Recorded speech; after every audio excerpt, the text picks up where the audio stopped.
Hello friends, welcome to our channel study with Kabir sir. आज हम पढ़ने वाले हैं कुछ प्रीपोजिशंस के बारे में। तो ऑफ और ऑफ का यूज कहाँ करना है।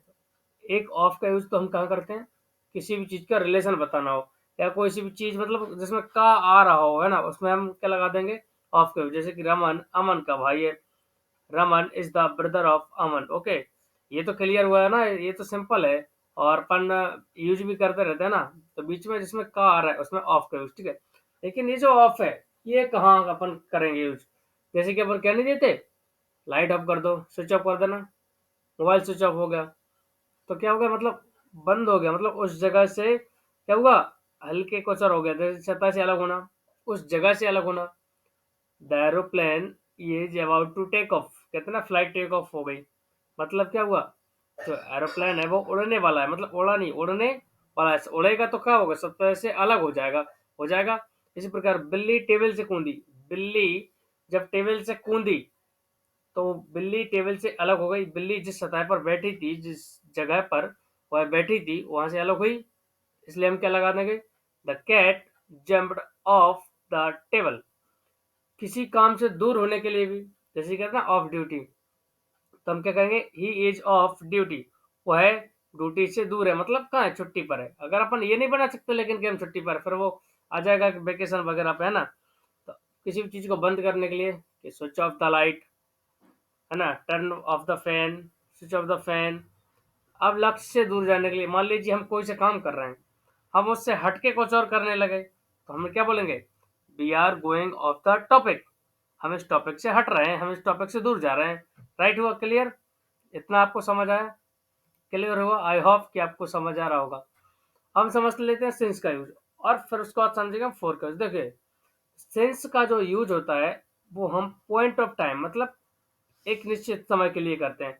जैसे कि 2 o'clock, 4 o'clock, समझ आया, मतलब ये कुछ बजे के लिए, है ना, एक निश्चित टाइम पीरियड नहीं है इसमें, एक पॉइंट ऑफ टाइम है। टाइम पीरियड किसमें होता है, फॉर वाले हैं। तो देखिए, सुबह से, शाम से, सोमवार से, मंगलवार से, यानी कि since morning, since Tuesday, since Wednesday, कुछ भी। ओके, ऐसी प्रकार से कुछ ईयर्स के बारे में, सिंस 1920, सिंस 2021, सिंस 1985, कुछ भी। ओके, कुछ एग्जांपल समझते हैं, जैसे कि I have been teaching English, I have been teaching English since morning, यानी कि क्या कह रहा है, मैं सुबह से अंग्रेजी पढ़ा रहा हूँ। अब क्या हुआ, he has been writing a letter, he has been writing a letter since Friday, वो है शुक्रवार से पत्र लिख रहा है। इतना क्लियर हो रहा। अब आता है फॉर का।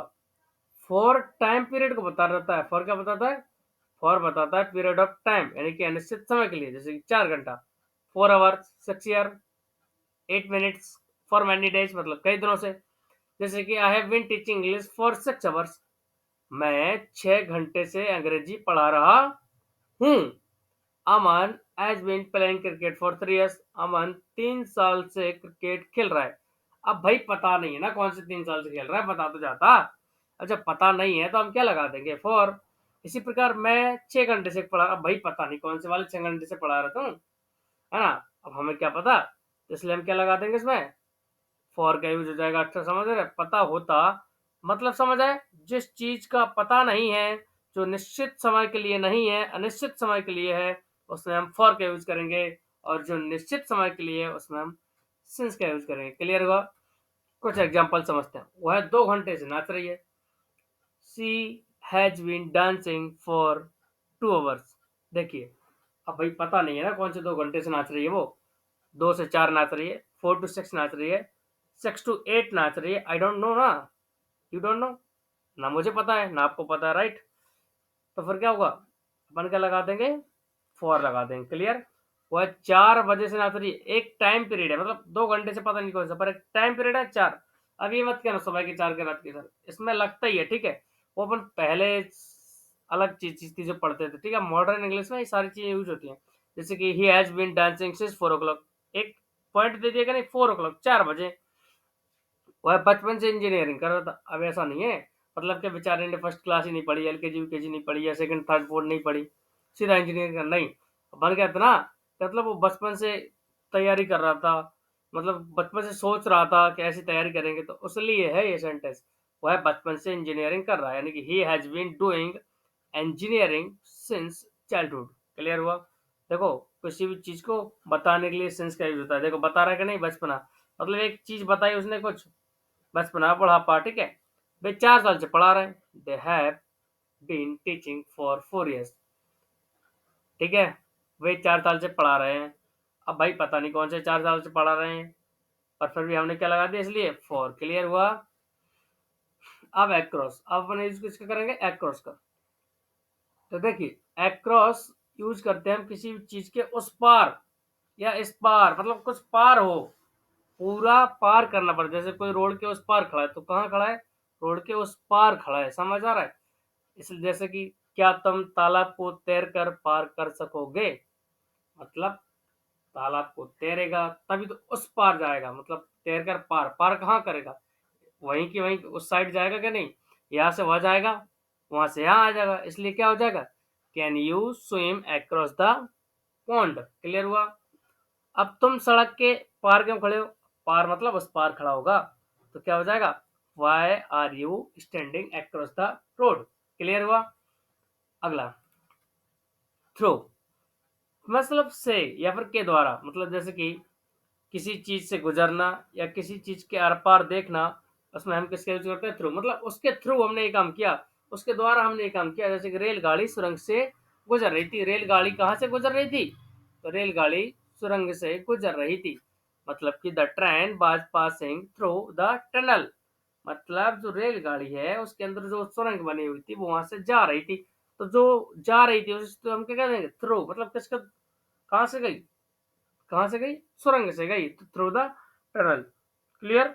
इसी प्रकार से रात का खिड़की से झांक रही है, भाई किस रात का खिड़की से देख रही है, बाहर देख रही है, कहाँ देख रही है वो छोड़ो, अब भी इस पे ध्यान दो, जो लिखा है रात का खिड़की से झांक रही है, रात का is peeping through the window.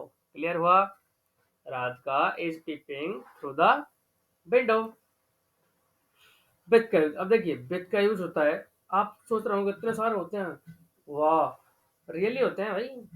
With, साथ में, के साथ में, किसी भी हथियार या औजार से पहले, के कारण, किसी भी कारण से कुछ हो गया, या फिर से बाला या बाली, ओके। इसके हम कुछ एग्जांपल समझेंगे तो आपको और भी अच्छे तरीके से समझ आएगा, ओके। क्लियर हुआ? देखिए,